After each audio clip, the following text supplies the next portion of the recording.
Meus amigos, o evangelho de hoje é tirado de São Mateus, capítulo 11, versículos de 11 a 15. Mateus 11, de 11 a 15. Jesus disse aos seus discípulos: em verdade vos digo que entre os nascidos de mulher não surgiu nenhum maior do que João o Batista. E, no entanto, o menor no reino dos céus é maior do que ele. Desde os dias de João Batista até agora, o reino dos céus sofre violência, e violentos se apoderam dele. Porque todos os profetas, bem como a lei, profetizaram até João.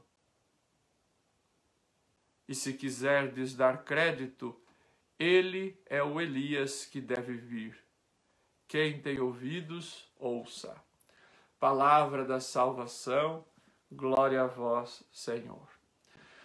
Meus amigos, hoje, portanto, o Evangelho nos coloca mais uma vez uma figura central, importante, uma das figuras aí protagonistas nesse tempo do Advento. A gente pode pegar três personagens deste tempo do Advento, são que marcam muito o tempo litúrgico do Advento. Um deles é o profeta Isaías. Se vocês perceberam, as leituras durante esse tempo estão sendo tiradas todas de Isaías, não é? A primeira leitura, tanto dos domingos quanto dos dias feriais, né, durante a semana. Então, o profeta Isaías é uma figura que está nos acompanhando durante todo esse caminho de preparação para a vinda do Senhor. Sempre vocês reparam que o profeta Isaías vem com mensagens, com palavras de esperança.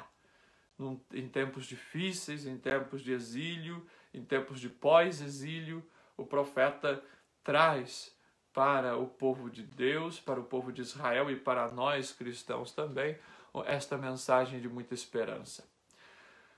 Um outro personagem é justamente João Batista. João Batista, que é aquele que nos 2 domingos ali do miolo do Advento, a liturgia nos apresenta. Vimos na semana passada o início, no domingo agora, né, no segundo domingo, o início do Evangelho de Marcos, em que João Batista vai dizer: olha, aquele que vem depois de mim é maior do que eu, e eu não sou digno nem de desamarrar a correia de suas sandálias, nem de me abaixar para desamarrar a correia de suas sandálias. E uma outra personagem, uma outra figura central no tempo do Advento, que aí nós vamos meditá-la mais próximo ao Natal e no último domingo do Advento, é a figura de Maria.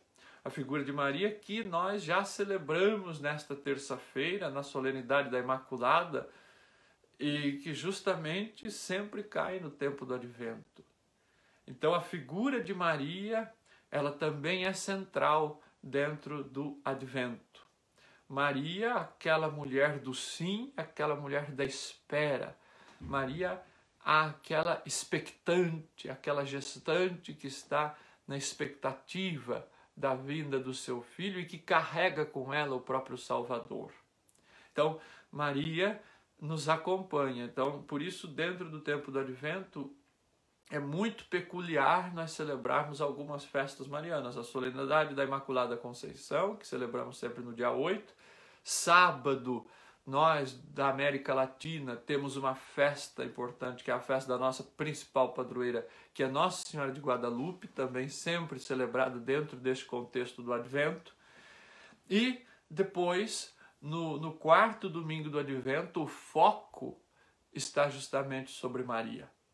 Então nós temos essas três figuras que vale a pena nós refletirmos sobre elas e nós olharmos durante esse tempo do Advento nestas três personagens bíblicas muito fortes. O profeta Isaías, o profeta João Batista e aquela que é a arca da aliança, a estrela da evangelização, a mulher do sim, a mulher da espera, a mulher da expectativa, que é a Virgem Maria. Mas hoje o nosso foco, meus amigos, cai sobre João Batista, porque o Evangelho, vocês percebem, Jesus está falando sobre João Batista. O texto de hoje, ele é uma continuação do início do capítulo 11, quando João Batista, ele preso, ele ouve falar de Jesus, ele manda os seus discípulos irem perguntar para Jesus se ele é aquele que deveria vir ou se haveria um outro. É muito interessante porque, veja, às vezes a gente imagina que as pessoas da Bíblia são pessoas que nascem prontas. E na verdade não é assim. A gente vê que as personagens bíblicas vão evoluindo no decorrer do tempo, no seu conhecimento de Deus, no seu conhecimento sobre a verdade, no seu conhecimento da fé. A sua fé vai progredindo. E este é o processo do ser humano. Este deve ser também o nosso processo na nossa caminhada. A gente não nasce pronto na nossa fé. A gente tem dúvidas no meio do caminho. Vejam que Maria pergunta ao anjo, quando ela ouve as palavras do anjo de que ela seria a mãe do Salvador, ela pergunta, mas como vai se dar isso se eu não conheço o homem? Zacarias, quando o anjo anuncia que Isabel iria conceber João Batista, ele fala, mas como nós somos idosos? Como é que isso vai se dar? E com João Batista é a mesma coisa. E vejam que interessante, porque João Batista o tempo todo ele é aquele que prepara o caminho. Nós ouvíamos no domingo João Batista dizendo, preparai o caminho do Senhor, porque aquele que vem depois de mim é maior do que eu, é mais forte do que eu, não sou digno nem de me abaixar para desamarrar suas sandálias. Porém, então João Batista sabia, ele anunciava, ele preparava o caminho para este Salvador, porém, ele não tinha certeza de quem era o Salvador. Dessas figuras que estavam lá no mundo, alguma delas já era o Messias, ou deveríamos esperar algum outro que viria? Por isso que ele diz para os discípulos dele irem perguntar a Jesus se de fato ele era o Messias. Se ele era aquele que havia de vir. E Jesus responde lá no versículo 4, e de contar a João o que ouvides e vedes. Os cegos recuperam a vista, os coxos andam, os leprosos são purificados, e os surdos ouvem, os mortos ressuscitam, e os pobres são evangelizados. E bem-aventurado aquele que não se escandalizar por causa de mim. Veja, então, Jesus, ele faz uma coletânea das suas ações, que são as ações próprias do Messias, própria daquele que é o ungido de Deus, para que os discípulos possam testemunhar a João Batista, os discípulos de João possam testemunhar ao Batista de que, de fato, Jesus operava as obras esperadas para o Messias. Lembre-se que na segunda-feira nós conversávamos sobre isso, quando víamos a cura do cego, ou dos 2 cegos. A gente dizia que curar a cegueira era um dos atributos esperados do Messias. Então nós estamos vendo esses textos durante esse tempo do Advento que vão nos clareando a nossa mente, que vão abrindo a nossa visão para que nós possamos compreender que de fato Jesus é este que vem para nos salvar. Então vocês reparem, minha gente, que o próprio João Batista é aquele que também tem as suas dúvidas. No entanto, ele quer buscar esta verdade e quer encontrar esta verdade. E aí no texto de hoje nós vemos Jesus dando o seu testemunho de João Batista. Vejam, apesar da dúvida de João, Jesus o elogia, Jesus dá um testemunho sobre ele. Jesus diz: entre os nascidos de mulher não surgiu nenhum maior do que João o Batista, e no entanto o menor do reino dos céus é maior do que ele. No tempo de Jesus havia uma discussão, meio que uma disputa, entre os discípulos de Jesus e os discípulos de João Batista. Os discípulos de João Batista achavam que ele era maior do que Jesus porque ele batizou Jesus. E aí esta é uma das questões que Mateus coloca para esclarecer no seu evangelho a sua comunidade. Olha, Jesus é maior do que João Batista. E ele vai mais além. Ele coloca esta frase de Jesus: o menor no reino dos céus é maior do que João Batista. Então vejam, há pessoas que são maiores do que João Batista. E quem são essas pessoas? O menor no reino dos céus. Bom, por que Jesus diz isso? Porque João Batista, ele é aquele que faz a ponte entre o primeiro e o segundo testamento, entre o Antigo e o Novo Testamento. João, ele é o último dos profetas. Ele é aquele que vem justamente para preparar o caminho do Senhor. Porém, a vinda de Jesus traz o reino de Deus.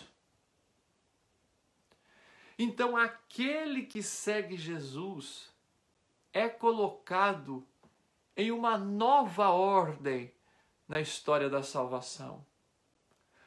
O seguidor, a seguidora de Jesus, meus irmãos, são colocados numa esfera nova, num modo de vida diferente, num modo de vida que vai se aproximar mais da vontade de Deus. Porque João é o último dos profetas do Antigo Testamento. Nós sabemos, o Antigo Testamento em Jesus agora ele fica ultrapassado. O Antigo Testamento, ele diante de Jesus é superado. Jesus supera a lei. Jesus vem para dar plenitude a tudo aquilo que fora anunciado no passado. Então, consequentemente, aqueles que são configurados a Cristo, portanto, aqueles que são batizados, aqueles que são inseridos no reino de Deus, mesmo o menor desses supera João Batista, porque João fica sendo aquela personagem do passado. Por quê? Porque, como o próprio texto diz, o próprio Jesus diz, ele é o Elias que voltou, o Elias que deve vir. E de onde que Jesus tira isso? Jesus usa aí o texto do profeta Malaquias, capítulo 3, versículo 23. A gente pode até pegar o texto, Malaquias, o último livro do Antigo Testamento, capítulo 3, versículo 23. Diz assim: eis que vos enviarei Elias, o profeta, antes que chegue o dia do Senhor grande e terrível. Ele fará voltar o coração dos pais para os filhos e o coração dos filhos para os pais, para que eu não venha ferir a terra com anátema. Então veja, Malaquias já estabelece que Elias voltaria. Elias é o último dos profetas. Era o último dos profetas. Então, João Batista vem para justamente realizar, ele veio como um sucessor de Elias, para justamente dar continuidade à preparação que Elias fizera para a vinda de Jesus. Então não é que ele é uma reencarnação de Elias, a gente não acredita nisso, mas ele é um sucessor de Elias. Batista é um sucessor do profeta Elias que vem justamente para preparar o caminho do Senhor, para levar o mundo, para levar o ser humano a se converter. Veja, o batismo de João era um batismo de conversão, um batismo de perdão dos pecados. Tanto que ele diz, eu vos batizo com água, ou seja, um batismo de purificação, mas virá aquele que vos batizará com o Espírito Santo e com o fogo. Então, meus irmãos, Jesus nos insere, e aí a beleza da nossa dignidade de cristãos, Jesus, com a sua vinda, nos insere em uma nova ordem, que é a ordem dos filhos de Deus. É a dignidade dos filhos e filhas de Deus que nós atingimos, que nós alcançamos pelo batismo. Nós, então, somos chamados de cristãos, somos outro Cristo. E com isso vocês podem perceber, então, a nossa responsabilidade no mundo. Vejam só que é sério, nós temos uma responsabilidade no mundo, que é justamente esta, de sermos estes portadores da boa notícia, estes outros Cristos, ou um outro Cristo, nós somos um outro Cristo no mundo. E aí o nosso testemunho, ele é muito importante. Porque diferente de João, que não sabia se Jesus era aquele que havia de vir, nós o sabemos. Nós conhecemos a revelação. Nós temos esta fé. E, portanto, cabe a nós anunciá-la aos outros. Esta é a nossa vocação enquanto cristãos, de levar esta experiência com esta novidade que é Jesus, levar esta experiência até os demais, para que as pessoas possam ser atingidas por aqueles atributos do Messias. Nós, então, somos portadores daqueles atributos do Messias, que é o que Jesus testemunha no versículo 5. Ide contar a João o que ouvis e vedes. Ele diz também para mim e para vocês, ide contar às pessoas. Ide ser um portador desta boa notícia às pessoas. Neste tempo da pandemia, quantas pessoas estão precisando, estão carentes de boa notícia? Quantas pessoas estão carentes de uma ação libertadora? E Jesus diz, os cegos recuperam a vista, os coxos andam, os leprosos são purificados, os surdos ouvem, os mortos ressuscitam e os pobres são evangelizados. Neste tempo da pandemia, quantas pessoas estão necessitadas desta cura que nós, enquanto discípulos de Cristo, somos convidados a levar.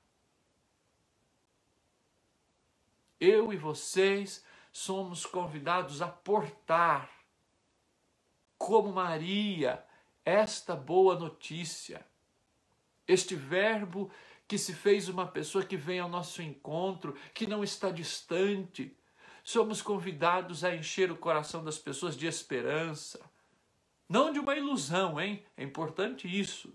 Não podemos fazer promessas mágicas para as pessoas. Isso não é cristão. Às vezes as pessoas gostam de prometer isso e aquilo. Isso não condiz com a nossa fé católica. Mas nós temos algo concreto, algo real em nossas mãos, no nosso coração, na nossa mente. E é Jesus Cristo, a sua proposta de vida, o seu jeito novo de viver, a sua moral, que é aquela das bem-aventuranças. Felizes os pobres em espírito, porque deles é o reino dos céus. Felizes os que promovem a paz. Felizes os que choram, porque serão consolados. Vejam, estes atributos que Jesus coloca, essas condições que o Senhor coloca nas bem-aventuranças, são os atributos messiânicos. da nova lei, desta lei nova dada por Jesus, que supera o Antigo Testamento, que portanto supera João Batista, e por isso ele diz que cada um de nós, eu e vocês, que somos os menores no reino de Deus, somos maiores do que João Batista. E olha que João Batista é grande, diz Jesus, ele é o maior entre os nascidos de mulher. Agora, é preciso que nós nos esforcemos, porque Jesus diz no versículo 12, uma frase que é muito até controversa, mesmo entre os teólogos, entre os exegetas, ele diz, o reino de Deus sofre violência, o reino do céu sofre violência e violentos se apoderam dele. Há várias explicações, há várias teorias entre os exegetas, mas uma que eu acho que é a mais interessante, a mais aceita, é justamente esta violência se tratar desta luta interior que nós temos e devemos ter para que possamos alcançar a santidade, para que possamos viver o reino de Deus, viver a proposta do Evangelho. E qual é o caminho da santidade? Qual é a proposta do Evangelho? É justamente esta: amai-vos uns aos outros como eu vos amei. Esta é a novidade. Esta é a novidade. Porque o Antigo Testamento já dizia para amar os amigos. Jesus, ele nos dá um novo mandamento. O mandamento do Novo Testamento. O mandamento que vem com a vida de Cristo. Amai-vos uns aos outros como eu vos amei. Ou seja, como Jesus nos amou. E como Jesus nos ama, dando a vida. Se oferecendo, se doando, estando presente, se gastando pelo outro. Meus irmãos, esta é a proposta que o Senhor nos faz enquanto discípulos do reino dos céus. Por isso, ele diz que nós somos maiores do que João Batista. E é esta violência, é isso que ele diz, o reino dos céus sofre violência. Porque para alcançarmos esta perfeição cristã, esta santidade de vida, nós nos violentamos, mas não é aqui um masoquismo, mas é justamente esta luta nossa contra o mal, contra aquilo que nos afasta de Deus, contra a violência. Veja, é uma violência contra a violência, contra o ódio, contra a guerra, contra o preconceito. Este tipo de violência contra aquilo que nos impede de amar o outro. É esta violência que Jesus está dizendo, o reino dos céus sofre violência e os violentos tomarão posse dele. Não se trata da violência do Império Romano, não se trata da violência das armas, não se trata da violência dos poderosos, mas esta violência, esta nossa luta contra tudo aquilo que é mal, contra tudo aquilo que oprime, contra tudo aquilo que nos impede de aproximar dos outros. E a primeira leitura vem justamente nos dar esta esperança. Nós falávamos do profeta Isaías. O texto de hoje, o capítulo 40 do profeta Isaías, ele é lindo, porque vai justamente nos mostrar o porquê que nós podemos confiar na palavra de Jesus, de que o menor no reino de Deus é maior do que João Batista. Vejam vocês, o profeta diz no versículo 13: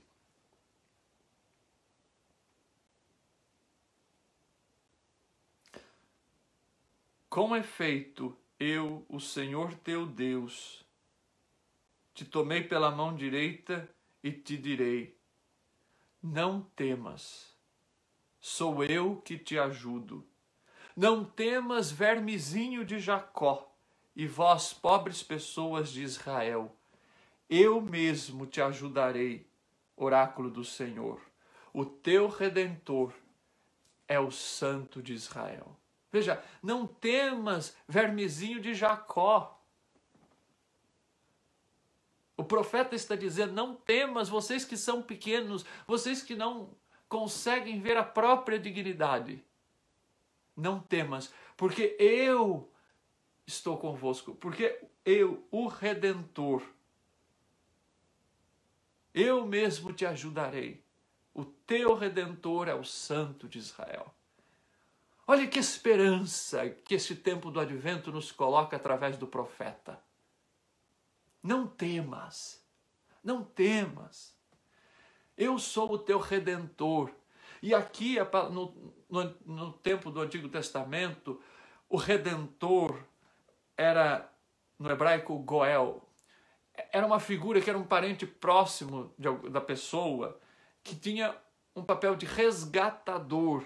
Ou seja, para resgatar a pessoa se a pessoa caísse na escravidão, se a pessoa caísse na dívida, se a pessoa morresse, fosse morta injustamente, era aquele redentor, aquele resgatador que iria vingar a morte da pessoa. E aqui Deus assume, no profeta Isaías, Deus assume este papel do resgatador, do redentor, neste sentido. Então é o próprio Deus que vem para resgatar a pessoa humana. E Jesus então personifica, Jesus cumpre, Jesus realiza esta missão com a sua vinda. Meus irmãos, aí o texto continua dizendo que Deus transforma o deserto em pântano, que na terra seca ele faz jorrar fontes de água, nascentes de água. Meus irmãos, isso é para dizer, é uma figura de linguagem para dizer para nós que Deus é capaz de transformar toda a situação. Que onde não há esperança, veja, a terra seca, o deserto, Deus é ali capaz de fazer um pântano, um lugar encharcado, um lugar onde tem água em abundância.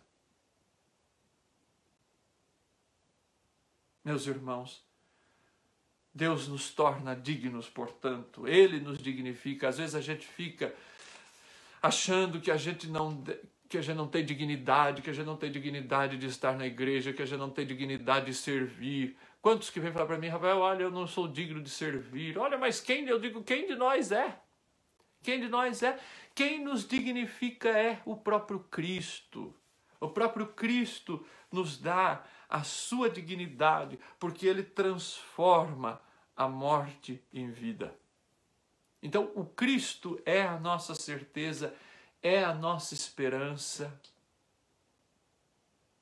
E neste tempo de pandemia, às vezes a gente fica pensando, onde está Deus? Deus se esqueceu de nós?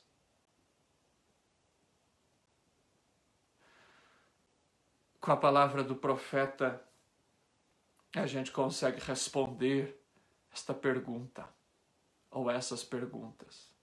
Como o povo que estava no exílio, como o povo que volta do exílio para a terra, para Jerusalém, encontra a terra devastada e tem que ali juntar os cacos para recomeçar, e aí falta dinheiro, falta tudo.